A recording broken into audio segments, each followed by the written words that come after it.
কিভাবে নিজের ধৈর্য বাড়াতে পারবো? ধৈর্য বাড়ানোর জন্য ধৈর্যশীলদের সংস্রব এটা বেশ উপকারী।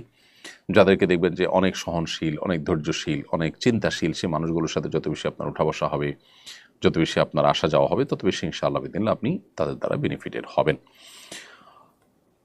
সেই সাথে আল্লাহ রাব্বুল আলামিনের কাছে আপনি দোয়া করবেন। যেমন আল্লাহ তাআলা কোরআনে কারিমে দোয়া শিক্ষা দিয়েছেন আমাদেরকে। আল্লাহ তাআলার কাছে সবর এবং ধৈর্যের জন্য আমরা কামনা করি।